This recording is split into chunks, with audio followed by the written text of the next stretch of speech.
Muy bien, hermanos, ya que hemos considerado el poder que opera en la regeneración de los que creen, a continuación vamos a considerar la naturaleza de esta regeneración. Es decir, vamos a considerar con la ayuda del Señor cómo es la regeneración y cómo opera en el ser interior del hombre. Porque el pastor puritano Stephen Charnock dijo acerca de la regeneración, cito, es un cambio universal del hombre entero. Es la nueva criatura, no solo un nuevo poder o una nueva facultad. Esto se extiende a cada parte. Es tan amplio al renovar como lo fue el pecado al dañar. Termina la cita. Lo que nos está diciendo este pastor puritano respecto a la naturaleza de la regeneración es que, así como la caída se extendió a todas las facultades del ser humano, así la regeneración se extiende a cada parte del ser humano, a todas esas facultades que cayeron en la caída, también en la renovación o regeneración son alcanzadas. Y lo mismo expresa el pastor puritano John Owen, cito,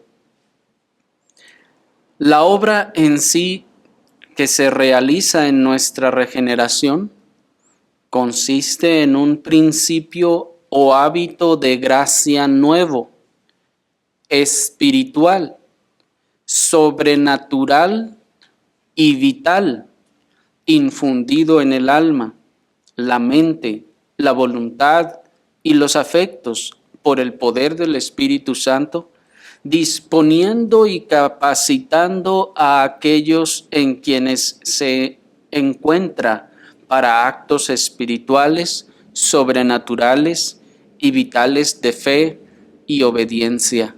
Termina la cita.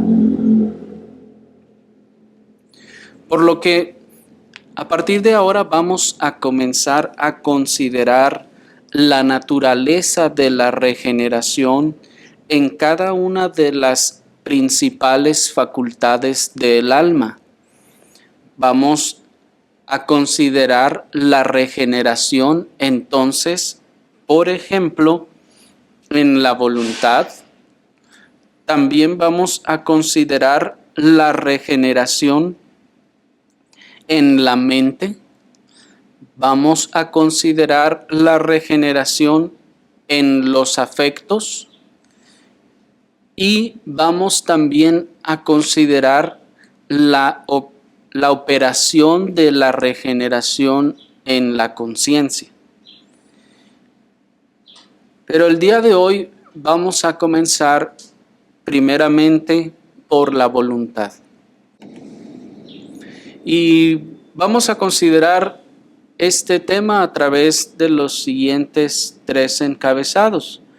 Vamos a considerar primeramente la naturaleza de la voluntad, para después ver la doble operación de la regeneración.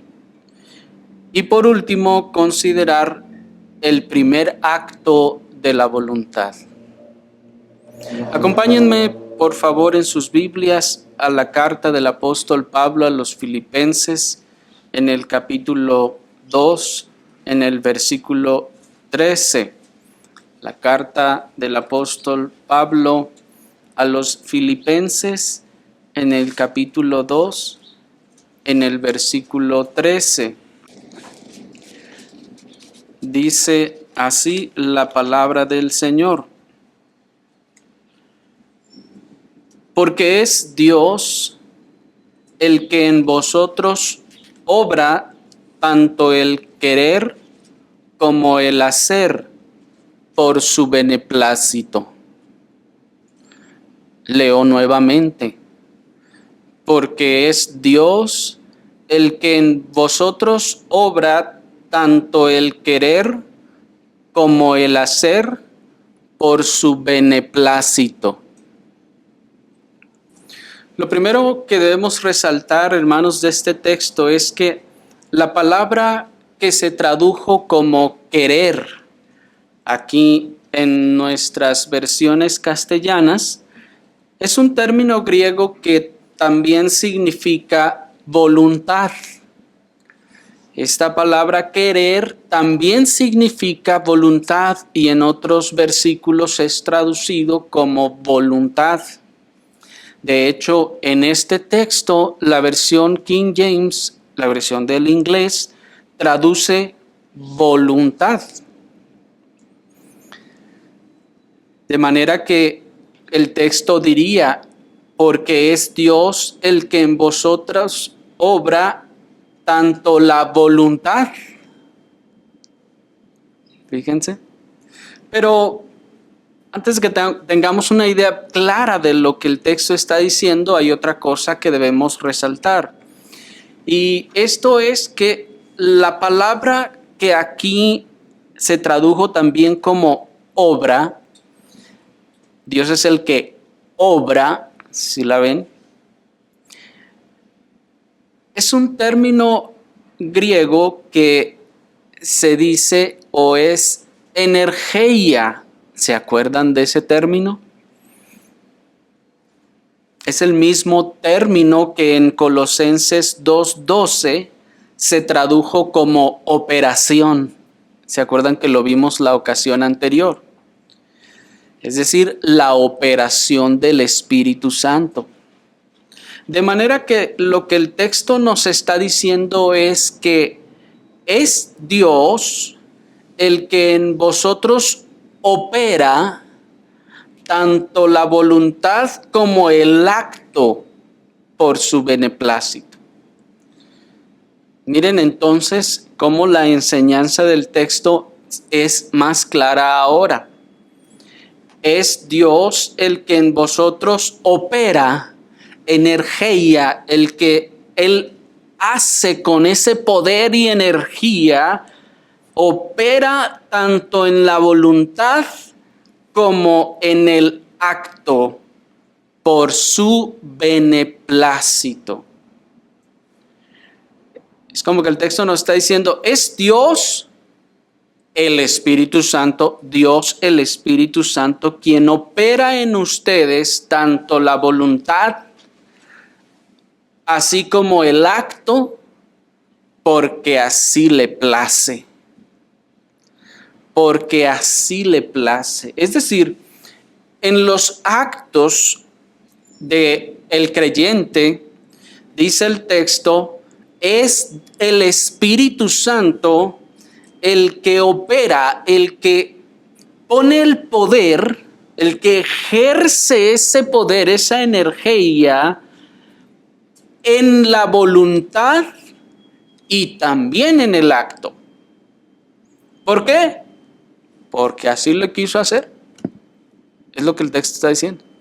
Por su beneplácito, porque así le plació a él hacerlo. Observen entonces cómo los sistemas que colocan completamente en el hombre tanto el poder como la voluntad de salvarse son contrarios a la enseñanza de la Escritura. Pues el texto nos está diciendo con toda claridad que la voluntad y el acto están en el poder del Espíritu Santo. Sin embargo, como ya expresamos en una ocasión anterior, en la conversión hay, a pesar de todo esto, un acto libre de la voluntad del hombre. Sí, hermanos. El Espíritu Santo nos dice la Escritura que opera en la voluntad y en el acto, pero es una realidad que hay de hecho un acto libre de la voluntad del hombre. Y dirá alguno, pero eso no es una contradicción. ¿No se están contradiciendo con estas dos cosas? Porque si es un acto de la voluntad del hombre, entonces no sería de Dios, diría alguno. Y si es un acto de Dios, entonces no sería del hombre. A lo que respondemos que, en efecto, este es un acto operado por el poder de Dios, el Espíritu Santo. Y también, aunque sea un acto operado por el poder de Dios, el Espíritu Santo se reconoce como un acto libre del hombre. ¿Cómo puede suceder esto? ¿Cómo puede el poder de Dios operar en la voluntad del hombre y que ésta siga siendo libre? ¿Cómo puede ocurrir esto sin una especie de coerción, compulsión, ni persuasión moral? Que ya vimos que esa persuasión moral es incapaz de producir una nueva creación. ¿Cómo es que pasa todo esto?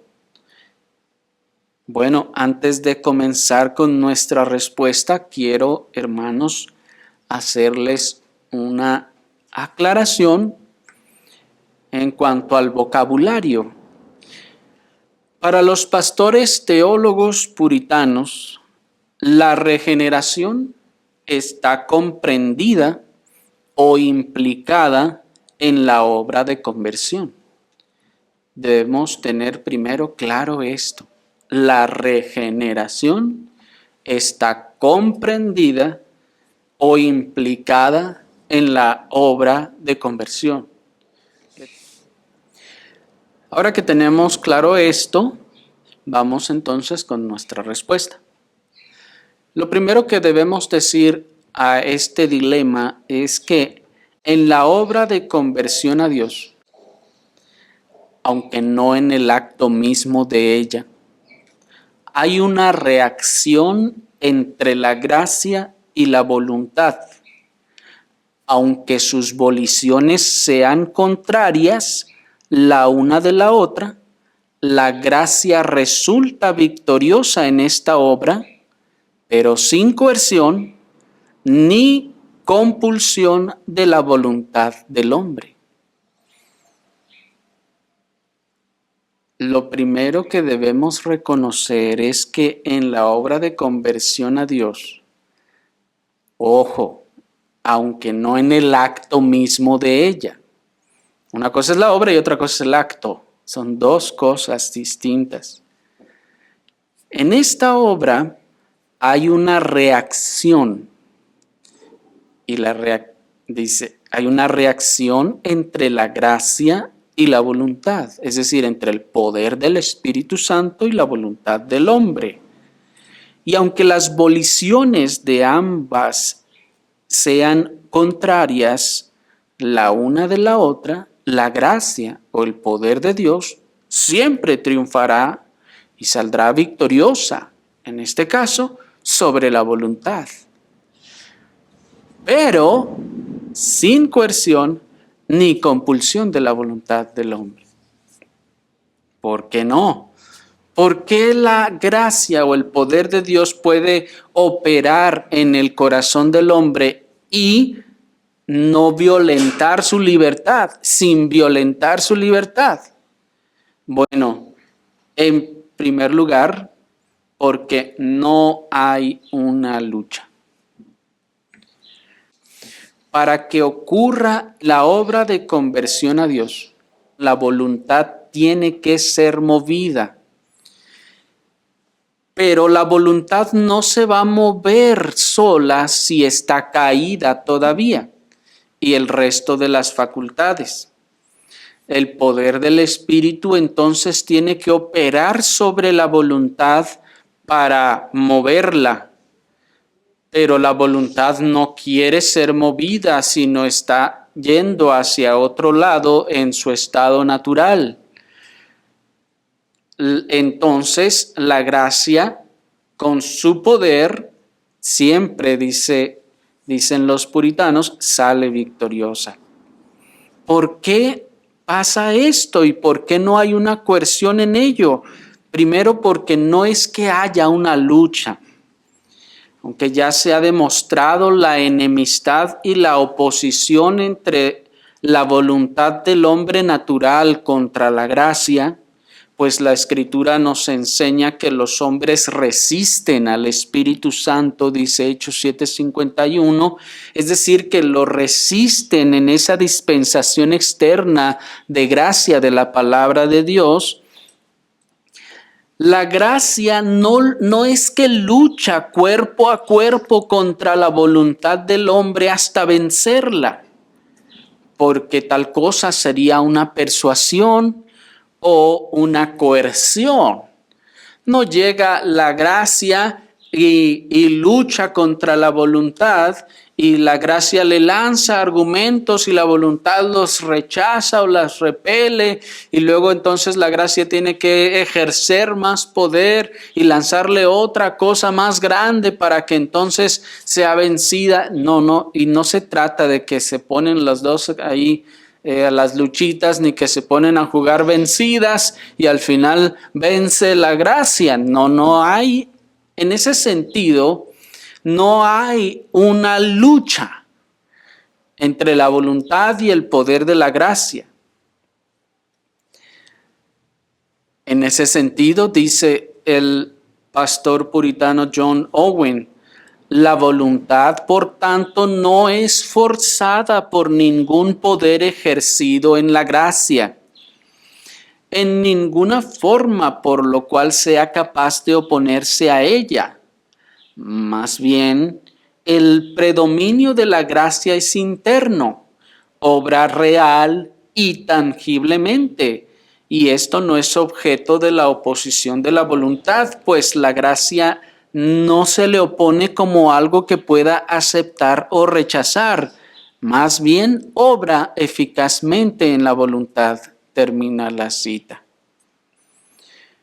¿Cómo entonces puede suceder esto? ¿Cómo la gracia o el poder puede ejercer esta gracia en la voluntad sin forzarla, sin obligarla? Bueno, para responder a esa pregunta pasamos a nuestro segundo encabezado, que es la doble operación.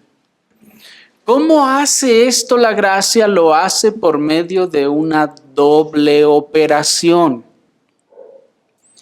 ¿Cómo es que la voluntad no es forzada y aún así la gracia opera?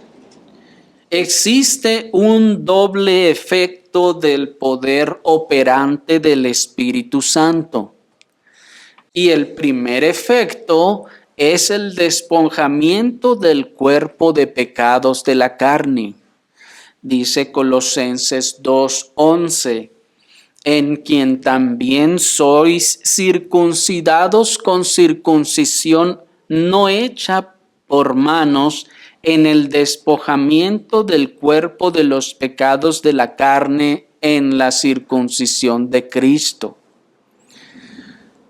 La obra física del Espíritu Santo, como vimos la ocasión anterior, despoja al individuo del cuerpo de pecado y lo hace mediante un poder u operación infaliblemente eficaz, y al que la voluntad del hombre no se resiste, dado que incluso en este momento todavía la voluntad no está involucrada en esta operación. Para empezar, el primer efecto de la regeneración del poder del Espíritu Santo, como veíamos la ocasión anterior, es echar fuera la naturaleza pecaminosa, el cuerpo de pecado en la circuncisión de Cristo. Y con ese poder llega y arroja todo el cuerpo de pecado, quita todo el efecto de la pecaminosidad transmitido por la caída, y no le pregunta a la voluntad, ¿Quieres tú que eche fuera de ti todo este cuerpo de pecados? No, ese no es un acto de la voluntad, ese es un acto soberano de Dios. El acto soberano entonces en esa regeneración primeramente llega y despoja a esa naturaleza pecaminosa. Esta es una operación soberana del poder del Espíritu Santo con la que al despojar al individuo del cuerpo de pecado, con ello elimina toda la ceguera, elimina toda la obstinación y la terquedad del hombre en el pecado, esa que hay por naturaleza, así como elimina también los prejuicios que poseen nuestras mentes, nuestros afectos, y elimina toda resistencia, toda oposición o lo que se interponga en el camino del efecto que la gracia está buscando, que es la conversión. ¿Me explico? De manera entonces que, número uno, la razón por la que la voluntad estaba opuesta a la gracia es porque en su estado natural está plagada del cuerpo de pecado. El poder de la regeneración llega y quita, en la circuncisión de Cristo, quita ese cuerpo de pecado y al quitarlo con ello quita toda la ceguera, la obstinación, la maldad, los prejuicios de la naturaleza caída, de la mente, de los afectos, y con ello entonces elimina toda la resistencia que la voluntad hubiera podido poner a la conversión. Así, todo lo que impide la conversión a Dios es quitado por esa circuncisión que despoja al hombre del cuerpo de pecados de la carne. Y una vez que ha sido quitado, ¿cómo resistirá la voluntad la obra de la gracia, la operación de la gracia, cuando lo que lo resistía fue quitado del medio? Así entonces, por eso decíamos, no existe una lucha en realidad, pues primero se quitó esa naturaleza. Así, una vez eliminada la oposición, viene el acto de la conversión. ¿Por qué no hay entonces una coerción ni una compulsión? Y tampoco es un mero acto de la voluntad del hombre en la conversión. Bueno, en segundo lugar, porque la voluntad en el primer acto de la conversión, aunque actúa libremente, lo hace pasivamente.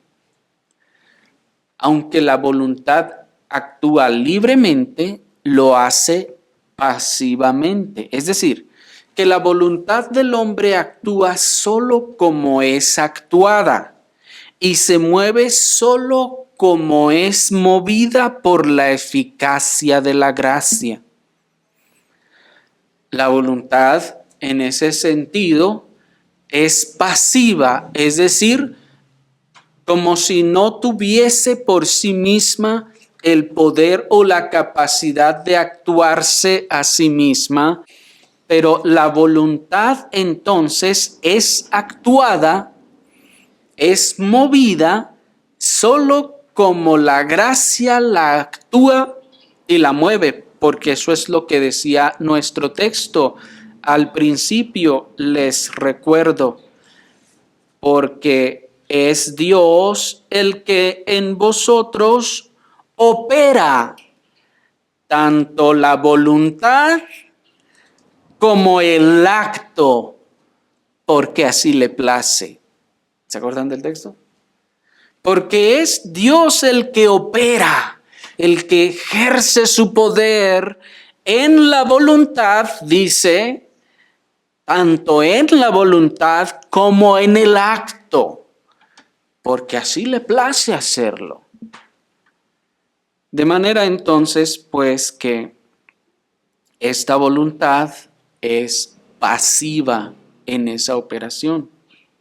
Esto quiere decir que la actuación de la gracia en la voluntad del hombre para conversión es antecedente de su propia actuación. Aunque se debe insistir que en el mismo instante de tiempo en que la voluntad es movida, se mueve. Y cuando es actuada, se actúa a sí misma. Y así la voluntad conserva su propia libertad en su ejercicio. Esta gracia entonces opera en la voluntad y quien da el primer paso allí, quien ejerce la volición primeramente es la gracia, porque la gracia dice, voy a actuar sobre esa voluntad. Entonces el primer paso lo da la gracia, ¿se fijaron? La gracia entonces decide operar sobre esa voluntad y entonces opera ese poder sobre la voluntad. Y al mismo tiempo, en el instante en que la voluntad es operada, es movida por esa gracia, se mueve. Cuando es actuada por esa gracia, actúa en sí misma. Y así la voluntad es quien actúa, pues es movida y es actuada porque es pasiva. Dice en ese sentido el teólogo y pastor puritano John Owen, cito nuevamente, en esto hay pues un acto secreto interior todopoderoso del poder del Espíritu Santo, produciendo o efectuando en nosotros la voluntad de convertirnos a Dios y actuando de tal modo en nuestras voluntades que ellas también actúan por sí mismas y lo hacen libremente. En este primer acto, noten, en este primer acto, porque es el acto de la voluntad y es su primer acto en cuanto le fue quitado el cuerpo de pecados y es circuncidado, a partir de ahí su primer acto es este. Y dice, en este primer acto la voluntad es meramente pasiva. Y es solo el sujeto movido o actuado. En este sentido, el acto de la gracia de Dios en la voluntad es un acto de la voluntad misma, pero puede considerarse como obrada eficazmente también en la voluntad siendo actuada, actúa ella misma. Así es de la voluntad como su principio y es un acto vital de la voluntad que le da la naturaleza de obediencia. Así, la voluntad en su propia naturaleza es movilis o movible, adecuada y preparada para ser obrada por la gracia del Espíritu hacia la fe y la obediencia. Con respecto al acto creador de la gracia que obra la fe en nosotros, la voluntad es mota, es decir, un término latino que significa conmovido. Es movida y actuada por la fe con respecto a su propio acto suscitado, dado que ésta fue actuada y movida, esta es movens o movida, es la subsecuente causa eficiente del acto. Termina la cita. Noten entonces que este pastor puritano nos está expresando las formas en las que la voluntad es actuada y es movida, lo que manifiesta el poder soberano, omnipotente de Dios para mover a la voluntad, y cuando la voluntad es movida, actúa ella por sí misma. La voluntad actúa entonces, y cuando ella actúa, el principio de actuación es de la voluntad, pues la voluntad se movió no porque haya sido forzada, no porque haya sido coercionada, sino que como es pasiva, ha sido movida. De manera que el principio del acto de la voluntad es propio, es de la voluntad misma. Por lo tanto, entonces se puede considerar un acto vital de la voluntad. Y al considerarse un acto vital de la voluntad, entonces esto le da la naturaleza de obediencia. Pues de otra forma el Señor no llamaría al arrepentimiento a los pecadores, pues así porque sí. ¿Me explico? Porque la Escritura nos dice que a los seres humanos y a todo pecador le dice: arrepentíos y convertíos. ¿Por qué dice la Escritura que Dios manda a todo hombre en todo lugar que se arrepienta, que se convierta? Si no puede hacerlo, si al final, digamos que quien lo convierte absolutamente en todo el poder sin la intervención del hombre es Dios. En todo caso, Dios tendría que decir: pídeme que te convierta. Pero en este caso hay una solicitud a la voluntad. Dense cuenta, cuando se dice arrepentíos, hay una exigencia a la voluntad tiene que actuar, la voluntad tiene que ejercerse para que entonces sea tenido como principio de obediencia. ¿Me explico? Ahí entonces la voluntad obedeció en su principio vital, aunque ese acto de ella fue un acto en el que fue actuada por la gracia, movida por la gracia, en su condición de pasiva de la voluntad.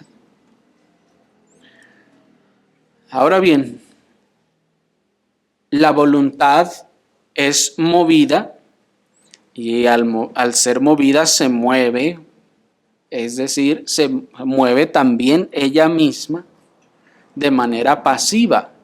Pero ¿para qué se mueve? ¿O qué es lo que hace? ¿A qué responde ese acto de voluntad? Bueno, para que veamos a qué responde, pasemos entonces a nuestro tercer y último encabezado, que es el primer acto de la voluntad. El primer acto de la voluntad. ¿Para qué se mueve o es movida esta voluntad? La respuesta es para creer. Se mueve para creer. Filipenses capítulo 1, ahí mismo están ya en sus Biblias, pero ahora en el versículo 29 nos dice el versículo 29, porque a vosotros os es dado por Cristo, noten, no solo creer en Él, sino también padecer por Él. Porque a vosotros os es dado por Cristo, no solo creer en Él, sino también padecer por Él. La gracia que otorga la fe al que cree es una operación del poder del Espíritu Santo que actúa o mueve a esa voluntad pasiva. Y dado que es movida de manera pasiva, se reconoce que es movida por un poder eficaz. Y a la vez, tal respuesta es un acto suscitado propio de la voluntad. El acto que se suscita tras la operación de la gracia sobre la voluntad es un acto de la voluntad, suscitado en la voluntad y de la voluntad en respuesta a la actuación de la gracia sobre ella. Este acto de voluntad es para fe, es decir, para creer. Este acto de voluntad, de creer, es la respuesta entonces al llamado del Evangelio. Es la respuesta al llamado al arrepentimiento y a la fe. Es la respuesta al ser expuesto a la palabra predicada, al Evangelio que le muestra su pecado, su condición y le llama a arrepentirse y venir a Cristo. Allí se ejerce ese acto de voluntad que dice, creo en lo que me está diciendo, si quiero ir. ¿Me explico? Ese acto de la voluntad para fe es nuestro venir a Cristo, quien cuando venimos no nos echa fuera. Por eso decíamos la ocasión anterior que en ese sentido la predicación nos está iluminando y nos está mostrando nuestra condición y nuestra necesidad. Y luego que nos está mostrando nuestra condición y nuestra necesidad, nos dice, ven entonces a Cristo. Ve a Él, pide perdón por tus pecados. ¿Y qué hace la voluntad? Cuando no ha sido operada por esa gracia eficaz que quite toda oposición, va a decir, sí, luego. Ahorita estoy muy a gusto como estoy. Ahorita no necesito esas cosas de santurronerías. Ahorita no necesito meterme tan de lleno en esas cosas. Ahorita tengo otras prioridades. Ahorita estoy más ocupado en otras cosas. Y ojo, esto no significa que está diciendo, ahorita quiero irme al mundo a revolcarme en todo el pecado que pueda. No, simplemente muchas veces solo dice, ahorita con lo que he dado es suficiente para obediencia a Dios. Eso es lo que hace la voluntad y esa es la forma en la que se resiste cuando el corazón, o más bien, cuando la mente ha sido iluminada por la palabra. Conoce la palabra, conoce la escritura, pero aun cuando es llamada al arrepentimiento verdadero, a la conversión genuina, al arrepentimiento que transforme su conducta, dice, bueno, sí, yo sé que todo eso es bueno, pero pues ahora creo que sirvo lo suficiente. Ahora creo que doy lo suficiente. Ahora creo que pues con lo que entrego es bastante. Ya luego veré si me nace dar más de mí, si me nace más dar más de mi tiempo. Luego veré si renuncio a esto, otro, pero ahorita déjenmelo aquí. Por ahora déjenmelo aquí, yo aquí lo quiero tener otro rato más. ¿Me explico? Esa es la falta de conversión. Así actúa la falta de conversión. Se conforma con lo que piensa que ha dado hasta ahora. Piensa que lo que hace hasta ahora es bueno, es suficiente y que Dios esté complacido con eso. Y por eso dice, sí, bueno, venir y arrepentirme y dar todo ya de una vez por todas, pues espérenme tantito, un poquito más adelante, tal vez sí lo haré. Y no se mueve la voluntad, queda ahí. Ahí es cuando dice el texto que entonces se ha resistido al llamado. Sin embargo, cuando ha habido esa regeneración que quita toda oposición, entonces la voluntad, hemos venido diciendo que es movida. ¿Movida a qué? A la fe, a creer todo lo que la Escritura le ha expuesto y entonces esa fe es su venir a Cristo. Y por eso decíamos la ocasión anterior que cuando hay en el corazón ese movimiento de la voluntad, hay que ir a Cristo. Vayan a Cristo. No digan, voy a esperar a que entonces el Señor me lleve, me arrastre o me suba a su carrito y me lleve para allá. No, la voluntad es actuada ciertamente, pero actúa en su principio. Dice la voluntad, sí quiero, voy a ir. Ayúdame, Señor, llévame, Señor. Eso es creer. Dice el puritano, querer creer es creer. Qué cosa tan interesante. Dice él, querer creer es creer. Dios obra esto en nosotros por esa gracia que Agustino y los escolásticos llamaban gratia operans o gracia operante, porque obra en nosotros sin nosotros, siendo la voluntad meramente movida y pasiva en esto. Termina la cita.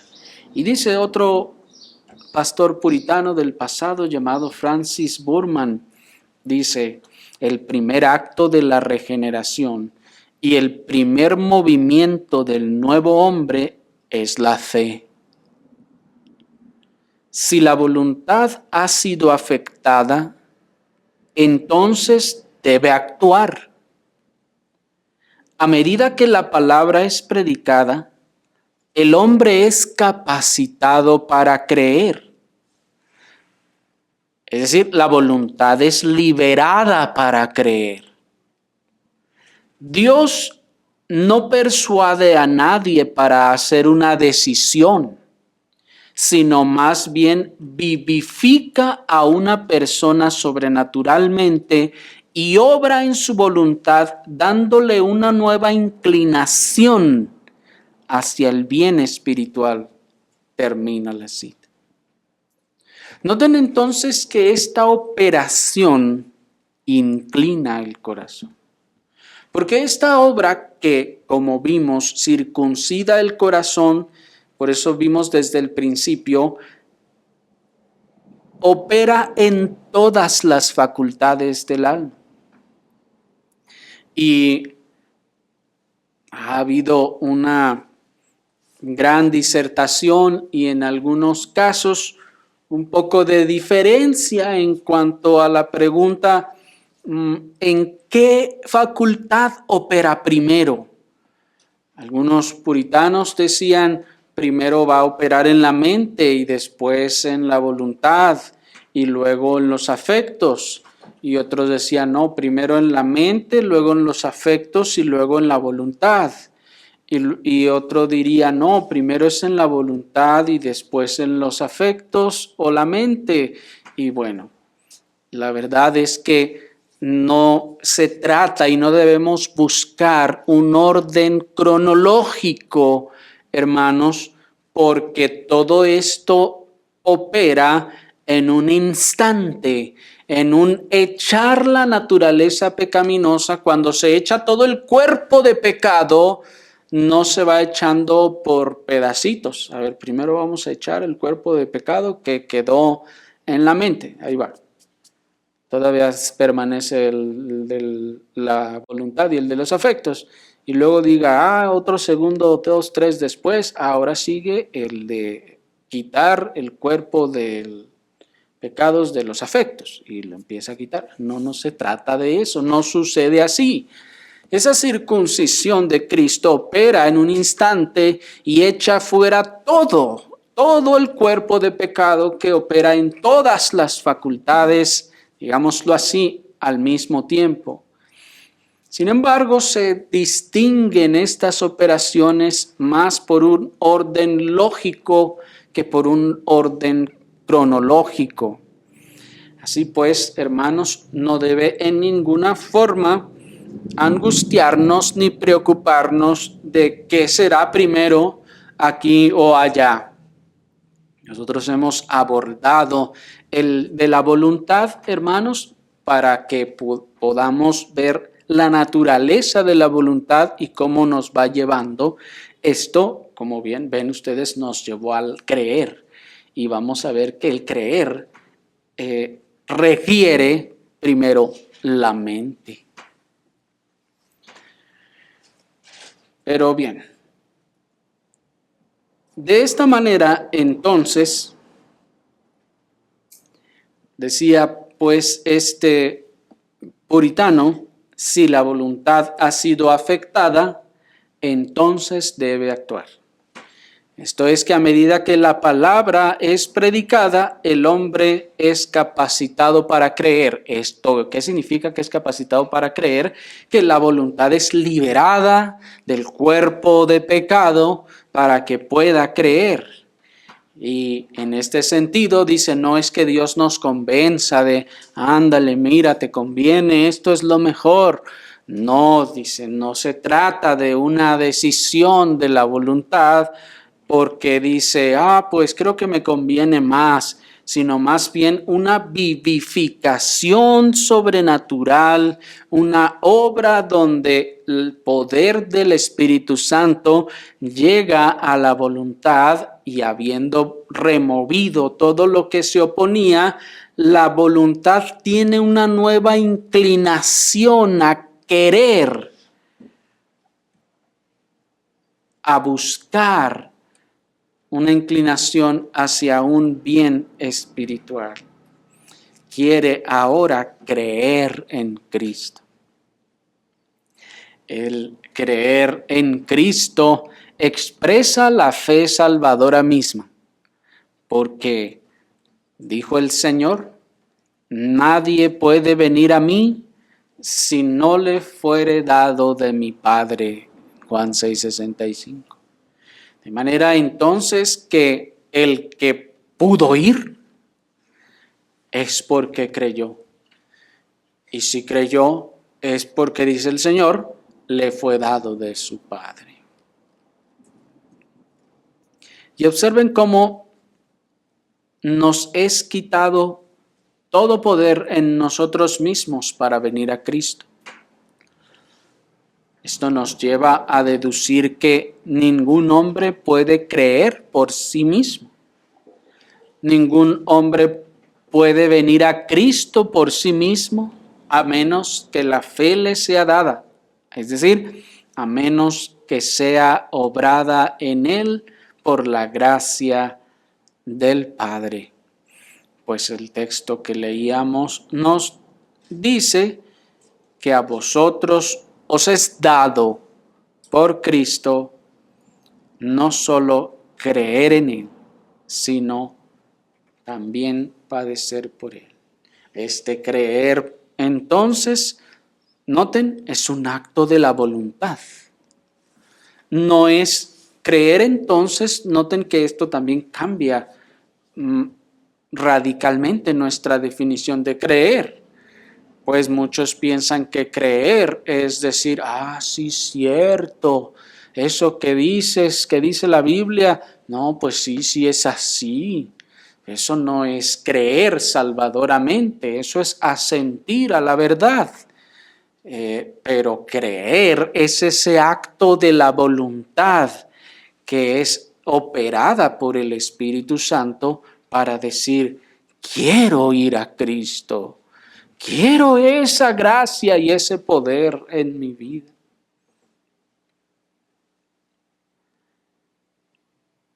Esa es la misma verdad que se nos afirma en Efesios 2:8, texto que ustedes se saben de memoria, que dice que por gracia sois salvos por medio de la fe, y esto no es de vosotros, sino que es, ¿qué es? Un don de Dios, es un regalo de Dios.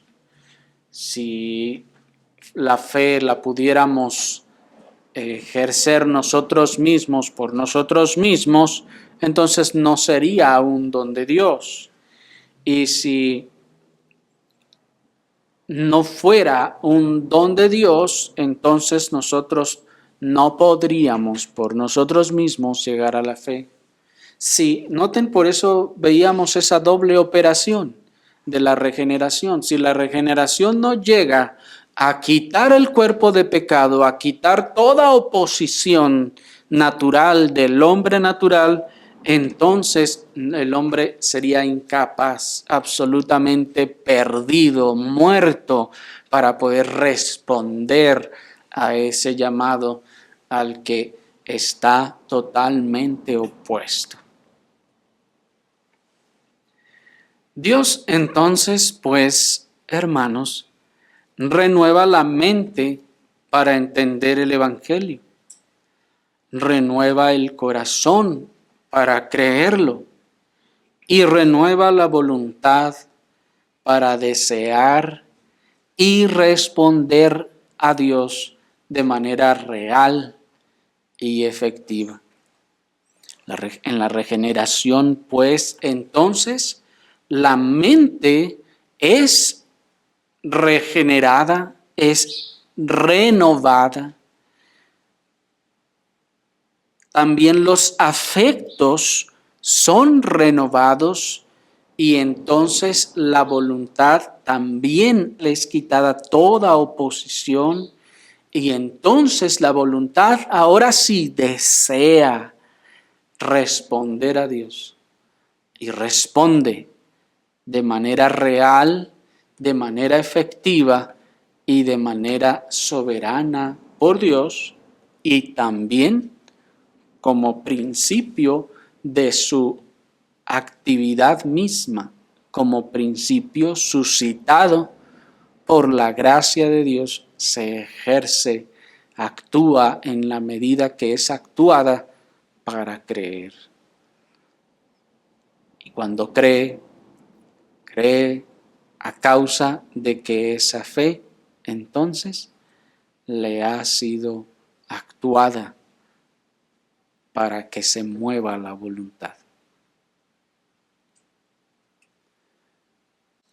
Oremos al Señor.